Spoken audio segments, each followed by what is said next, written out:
Hey everyone, आप सभी का स्वागत है हमारे यूट्यूब चैनल में। तो जैसा कि इसके लास्ट एपिसोड में हमने देखा था, ये तीनों सेक्ट्स के डिसाइपल जो होते हैं वो वहाँ पे इकट्ठा होते हैं, लेकिन कोई भी वहाँ पे लिंगशॉ पैविलियन सेक्ट वालों की मदद नहीं कर रहा होता है और सिर्फ इसी सेक्ट के डिसाइपल ही उस बड़े से टर्टल मॉन्स्टर से फाइट कर रहे होते हैं। जहाँ पे सुयान जो होती है वो उस टर्टल से फाइट करते हुए काफी ज्यादा इंजर्ड हो जाती है। उधर उस जाइंट टर्टल का जो प्रकोप होता है वो सभी डिसाइपल्स पे बरस रहा था, लेकिन न्यायिकाई ने वहाँ पे ये डिसाइड कर लिया होता है कि वो अब और इसके अटैक को नहीं सहेगा। जब सभी डिसाइपल वहाँ पे हार मान लेते हैं और सभी वहाँ से भाग रहे होते हैं, ठीक उसी समय यहाँ पे न्यायिकाई उठ खड़ा होता है और उस टर्टल का सामना करने के लिए आगे बढ़ता है। और यही से एपिसोड की शुरुआत होती है, जहाँ पे सारे डिसाइपल्स के समेत हमें भी यही इंतजार होता है देखने को आखिर न्यायिकाई इतने भयानक से मॉन्स्टर से कैसे फाइट करेगा जिसका मुकाबला सुयान तक नहीं कर पाई। सभी ये देखने के लिए वहीं पे रुक जाते हैं, जहाँ पे न्यायिकाई ने उस टर्टल को हराने के लिए अपने अंदर की सारी एनर्जी को एक जगह पे एक्यूमुलेट कर लिया होता है। इधर उस जाइंट टर्टल ने भी यहाँ न्यायिकाई के इस अटैक का सामना करने के लिए उसने भी पूरी तैयारी कर ली होती है। तभी हम देखते हैं कि वहाँ पे सिया की भी एंट्री होती है। यहाँ पे सुयान, मियाओ और सिया जो होती है, इन तीनों की ही नजरें न्यायिकाई पे टिक जाती हैं। ये तीनों तितलियां बस यही सोच रही होती है कि आखिर ये बंदा न्यायिकाई है क्या चीज, क्योंकि दिन प्रतिदिन इसके नए नए राज खुलते जा रहे हैं और इन तीनों को ही एक ही समय में न्यायिकाई के बारे में जानने की चुल मच जाती है। बाय द वे, वो तो अब आगे देखेंगे कि वो तीनों लड़कियां न्यायिकाई को पाने के लिए क्या क्या करती हैं। फिलहाल के लिए हम इधर उस मॉन्स्टर की फाइट को देखते हैं। यहाँ पे न्यायिकाई ने अपने अंदर की यांग एट्रीब्यूट के सारी एनर्जी का इस्तेमाल कर लिया होता है उस एक टर्टल पे अटैक करने के लिए, लेकिन जब वो उस पे अटैक करता है, इधर उस टर्टल ने भी इस अटैक को डिफेंस करने के लिए अपनी पावर्स को जनरेट कर दिया था। इन दोनों की ही पावर्स एक दूसरे से टकराती हैं, जिसके कारण वहाँ पे एक बहुत ही तेज प्रेशर ऑरा जनरेट होती है, जिसका सामना बाकी के डिसाइपल्स भी नहीं कर पाते। लेकिन हम यहाँ देखते हैं कि न्यायिकाई का पल्ला भारी पड़ता है। उसने तो उस टर्टल के अटैक को सप्रेस करते हुए सीधा उसका जो अटैक होता है उसके माथे पे जा गिरता है, के कारण न्यायिकाई का वो जो अटैक होता है वो उस टर्टल के ही हेड पे ब्लास्ट हो जाता है और इसी ब्लास्ट के कारण वो जो टर्टल होता है वो सुस्त पड़ जाता है और धाराशायी होते हुए नीचे गिरता है। उसे नीचे गिरता देख सारे डिसाइपल्स में खुशी की लहर दौड़ पड़ती है कि न्यायिकाई ने आखिर में कर दिखाया है। जो फेंग युटावा सेक्ट का डिसाइपल फैंग होता है वो भी न्यायिकाई के अब इस पावर को देख करके अपनी हार यहाँ पे स्वीकार करता है और कहता है कि बेकार में मैं ही इस बंदे से पंगा ले रहा था, मुझे तो अब आगे इससे सावधान रह के इससे दूर रहने की कोशिश करनी है, क्योंकि इस बंदे न्यायिकाई की पावर तो अनप्रिडिक्टेबल है, के बारे में अंदाजा नहीं लगाया जा सकता, तो मैं इससे भला क्या ही आगे फाइट करूंगा। अब इस अटैक के करने के कारण यहाँ पे न्यायिकाई जो होता है वो काफी ज्यादा एग्जॉस्ट हो जाता है। इसे सुयान आकर के संभालती है। न्यायिकाई उसे कहता है कि वो ठीक है, बस थोड़ा सा थक चुका है और वो सोना चाहता है। इसलिए सुयान जो होती है वो उसे किनारे ले जाती है ताकि वो आराम कर सके। लेकिन इसी दौरान हम देखते हैं कि उस जाइंट टर्टल का तो कुछ भी नहीं हुआ था। वो ढीठ थोड़ी देर बाद फिर से उठ खड़ा होता है और अपने शेल के अंदर जाने लगता है। उसकी ये हरकत देख करके सभी समझ जाते हैं कि इस टर्टल को तो भारी इंजरी हुई है, लेकिन ये अपनी पावर्स को वापस से रीजनरेट करने के लिए अपने शेल के अंदर जा रहा है और अगर इसने अपनी पावर को दोबारा से रीजनरेट कर लिया तो फिर इसका सामना कोई नहीं कर पाएगा। अब यहाँ पे उस टर्टल के शेल के अंदर जाते ही उसके अंदर से निकलने वाली जो इलेक्ट्रिक वेव्स होती हैं वो इधर उधर फैले डिसाइपल्स को हर्ट कर रही थी। ये देख करके सुयान जो होती है वो इस मामले की इंचार्ज अपने हाथ में ले लेती है। सभी को कहती है कि अगर हमें इस जाइंट से टर्टल को हराना है तो हमें मिल करके इस पे अटैक करना चाहिए। यहाँ पे एक दूसरे की दुश्मनी को भुला करके अगर हम मिल करके इस पे अटैक करें तो ही हमारी जान बच सकती है, क्योंकि अगर उस टर्टल ने अपनी जो शक्तियां हैं वो वापस से एक बार रिकवर कर ली फिर इसकी ताकत पहले से भी ज्यादा बढ़ जाएगी। इसीलिए वो तीनों सेक्ट्स के डिसाइपल्स को क्या क्या करना है ये ऑर्डर देती है। सभी सेक्ट्स के जो अलग अलग डिसाइपल्स के लीडर्स होते हैं उन सभी को अलग अलग तरह का काम सौंपा जाता है। लिंक शॉ पैविलियन वाले डिसाइपल्स को उस टर्टल के पीछे से अटैक करने के लिए ऑर्डर दिया जाता है और वहीं फिंग्यू टावर सेक्ट वालों को के सामने वाले हिस्से पे अटैक करने के लिए ऑर्डर दिया जाता है। सारे डिसाइपल्स यहाँ पे जो होते हैं अपने आपस की दुश्मनी भुलाते हुए सभी साथ में ही दौड़ पड़ते हैं उस टर्टल को हराने के लिए। अब यहाँ पे उस एक जॉइंट से टर्टल को हराने के लिए एक बहुत बड़ी फाइट शुरू हो जाती है। यहाँ पे एक डिसाइपल भी ऐसा नहीं था जो कि पीछे हट रहा था।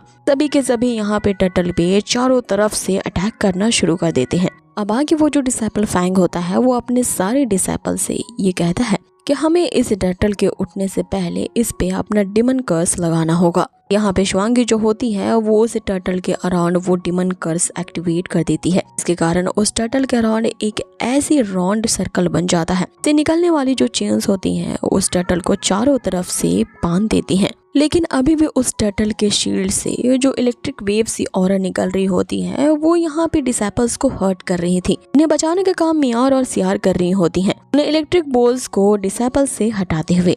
अब आगे इनकी यही धुआंधार फाइटिंग काफी देर तक इसी तरह से कंटिन्यू रहती है। यहाँ पे वो जो डिसाइपल जी होता है वो तो अपनी अलग ही खिचड़ी पका रहा होता है। उसने समझ लिया होता है कि अगर हम यहाँ तीनों सेक्ट मिल करके इस टर्टल को हराए तो हमारी ही जीत होगी। ऐसे में तो यहाँ पे यांग काई इन सभी का हीरो बन जाएगा। अगर वो सेक्ट पहुंच गया और उसने सारी सच्चाई बता दी कि हमारे पहले के काले कारनामे क्या थे, फिर हम नहीं बच पाएंगे। इसीलिए हमें इस मौके का फायदा उठाना चाहिए। ये सभी लोग उस टर्टल को मारने में बिजी हैं। इसीलिए वो योंग को कहता है कि तुम जाओ और चुपके से उस यांग काई को मार डालो जो अभी सो रहा है। कि वो योंग ऐसा ही करता है। वो यांग काई के पास जाता है और उसे मारने के लिए सिया अपनी हंटर वाली पावर एक्टिवेट करता है। यहाँ पे सिया उसे ऐसा करते देख लेती है। जैसे अब योंग उस पे अटैक करता है, सिया उसे रोकने के लिए अपनी पावर्स को एक्यूमुलेट कर ही रही थी। यहाँ पे हम देखते हैं कि यांग काई के अंदर वो जो स्पिरिट रह रहा होता है ने अपनी ईवल ऑरा का यूज करके उस योंग को ही वहीं से जान से मार दिया होता है।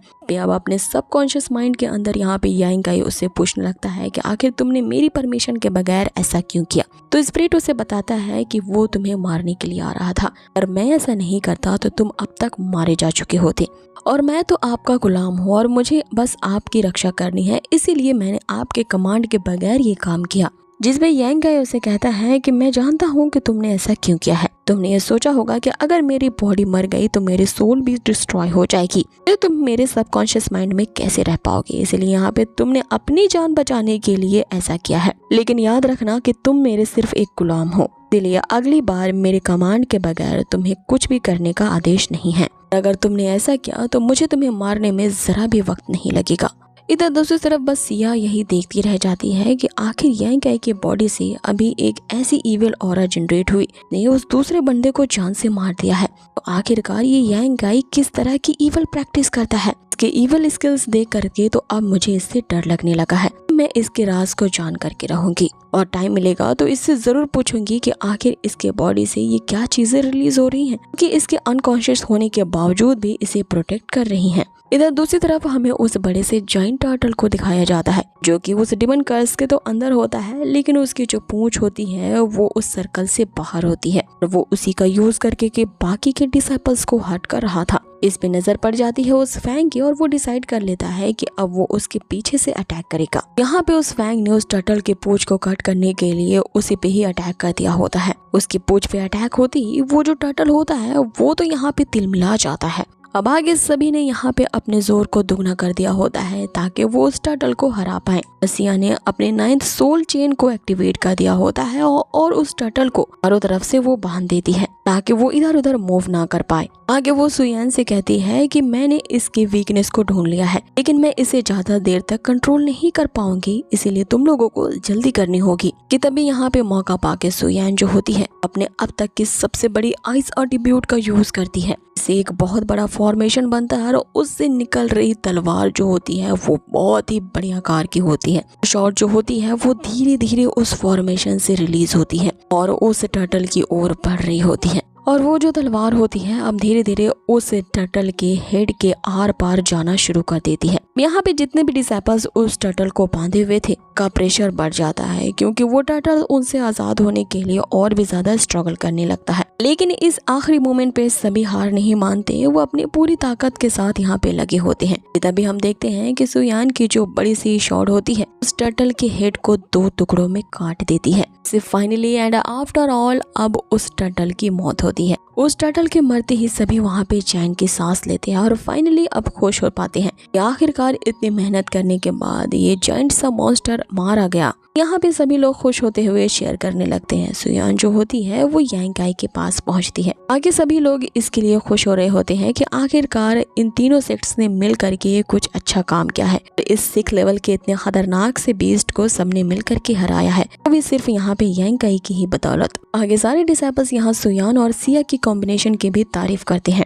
तब यहाँ पे फैंग की नजर उस मरे हुए योंग पे पड़ती है और यहाँ पे वो डिसाइपल जी की खिल्ली उड़ाने लगता है कि ये तो तुम्हारा बंदा है, ये तो मॉन्स्टर से इतनी ज्यादा दूर है, तो फिर यहाँ पे ये ऐसी कंडीशन में क्यों मारा गया है? लगता है कि तुमने अपने चमचों को सिलेक्ट करने में बहुत ही लापरवाही की है। ये तो इसके यहाँ भागने के बावजूद भी ये यहाँ पे मर के औंधा पड़ा है। यहाँ पे जी जो है वो तो ये नहीं कर सकता था कि उसने यांग काई को मरवाने के लिए प्लान किया था, इसलिए वो उसके यहाँ पे हाँ में हाँ ही मिला देता है। अब आगे सुयान जो होती है वो सिया को थैंक्स कह रही होती है। उसने डार्क पैवेलियन के साइड में होने के बावजूद भी इतनी पावरफुल पावर को एक्सट्रैक्ट किया, जिसके कारण वो उस जायंट से टर्टल को मार पाई। सिया उसे कहती है कि ये सब मेरे कारण नहीं बल्कि हम सब ने यहाँ पे मिलकर ही एक समान मेहनत की है। अब यहाँ पे जो यांग काई होता है वो इन दोनों की ही चीज को यहाँ पे सुन रहा होता है और ऐसा प्रिटेंड करता है कि जैसे वो यहाँ पे बेहोश है। ये चीज यहाँ पे सुयान देख लेती है और उसे कहती है कि ज्यादा यहाँ दिखावा करने की कोशिश मत करो, मैं जानती हूँ कि तुम जाग चुके हो। इधर जो डिसाइपल जी होता है उसे फैंग बार बार यहाँ पे ताना दे रहा होता है, तुम्हारा ही देखो चमचा यहाँ पे मारा गया, क्या ये तुम्हारा कोई सेकंड प्लान तो नहीं था? जिस पे डिसाइपल जी उसे कहता है कि तुम भी तो पहले इस मॉन्स्टर से बच करके यहाँ दुम दबा के भाग रहे थे, तो तुम्हारे मुंह से ये भागने वाली बात ना शोभा नहीं देती। जिस पे यहाँ फैंग जो होता है वो ये बात एक्सेप्ट करता है कि हाँ पहले मैं इस मॉन्स्टर से नहीं लड़ रहा था, अपनी जान बचाने के लिए भाग रहा था, इसीलिए तो मैं उस बड़े से जायंट मॉन्स्टर के मरने के बाद उसके अंदर से वो जो एक लेजर निकलेगा उसे एक्सेप्ट नहीं करूंगा और उसे मैंने मारने में ज्यादा हार्ड वर्क नहीं किया है, इसीलिए मैं उसके रिवॉर्ड को नहीं लूंगा। लेकिन मैं यहाँ पे ये बात जरूर रिकमेंड करूंगा कि उस मॉन्स्टर के अंदर से जो वो ट्रेजर एलिक्सर निकला है उस डिमन पिल को यांग काई को ही दिया जाए कि यांग काई ही उस पिल को पाने का ज्यादा हकदार है। अब आगे इस बात से सभी लोग सहमत हो जाते हैं, लेकिन यहाँ यांग काई कहता है कि सभी ने उस मॉन्स्टर को मारने के लिए बहुत ही ज्यादा मेहनत की है, तो मैं इसका रिवॉर्ड अकेले नहीं ले सकता, इसलिए ऐसा कैसा हो सकता है कि मैं उस डिमन इक्लेजर पिल को अकेला ही रख लूं। इस पे वो फैंग यहाँ पे कहता है कि अगर तुम ऐसा ही चाहते हो चलो उस डिमन इक्लेजर वाले पिल को किस तरह से बांटा जाए हम आपस में डिसाइड कर लेते हैं। अब ऐसा करने के लिए वो जो फैंग होता है वो सबसे पहले उस मारे गए टर्टल के अंदर से वो डिमन इक्लेजर पिल बाहर निकालता है। जैसे वो डिमन पिल बाहर निकाल के यांग काई की तरफ यहाँ पे हाथ बढ़ाता है, हम देखते हैं कि वहाँ पे जितने सारे डिसाइपल्स होते हैं जिन्होंने अब तक यहाँ पे इतने अलग अलग तरह के मॉन्स्टर्स को उन्होंने मारा था और उन्हें उनके अंदर से कोर कह सकते हैं या फिर डिमन इक्लेजर पिल कह सकते हैं जो निकला था तभी उनके पास ही था। लेकिन उस जायंट टर्टल के अंदर से निकलने वाले वो डिमन पिल के कारण के अंदर जो जमा किए गए एक लेजर पिल होते हैं वो सभी भी अपने आप बाहर निकलने लगते हैं और ये सभी डिमोनिक पिल्स जो होते हैं जो कि 8 अलग अलग मॉन्स्टर्स को मारने के बावजूद इन डिसाइपल्स ने यहाँ पे गेन किया था भी एक साथ ही ऊपर जाकर के इकट्ठा हो जाते हैं। और आखिर ऐसा क्यों हो रहा होता है कि ये सारे डिमोनिक पिल्स अपने आप ही एक जगह पे इकट्ठा हो गए हैं, ऐसा कोई भी डिसाइपल्स यहाँ पे समझ नहीं पाता। अब आगे वो 8 पिल्स एक जगह इकट्ठा होकर के राउंड राउंड सर्कल में करने लगती हैं। इस फिनोमिना को देख करके किसी को तो नहीं कुछ समझ में आता, लेकिन यांग काई इससे परिचित था। वो जैसे ही इसके बारे में कुछ बताने के लिए अपना मुंह खोलता है, इससे पहले ही इतनी बकवास सी जगह पे इस एपिसोड को फिनिश कर दिया जाता है। सो गाइज अब मुझे भी बहुत ही ज्यादा क्यूरियोसिटी हो रही है ये जानने के लिए कि आखिर वे 8 डिमोनिक पिल्स एक जगह इकट्ठा क्यों हुई हैं और क्या इन लोगों को उस बड़े से जायंट टर्टल को मारने के लिए रिवॉर्ड दिया जाएगा या तो फिर अब इनके लिए एक बहुत ही बड़ा खतरा आने वाला है। ये सब कुछ जानेंगे हम इसके नेक्स्ट एपिसोड पे। इसके लिए आपको अब ज्यादा वेट नहीं करना होगा। बस आप लोगों को बहुत ही ज्यादा इस वीडियो को लाइक करनी है और जितना हो सके इस पे कमेंट करो। आपके कमेंट्स जितने ज्यादा आएंगे मैं उतनी ही ज्यादा इसके नेक्स्ट एपिसोड को जल्दी लाऊंगी। सो गाइज बहुत ही जल्द मिलते हैं इसके नेक्स्ट अमेजिंग से एपिसोड पे। Till then take care, stay healthy, good bye.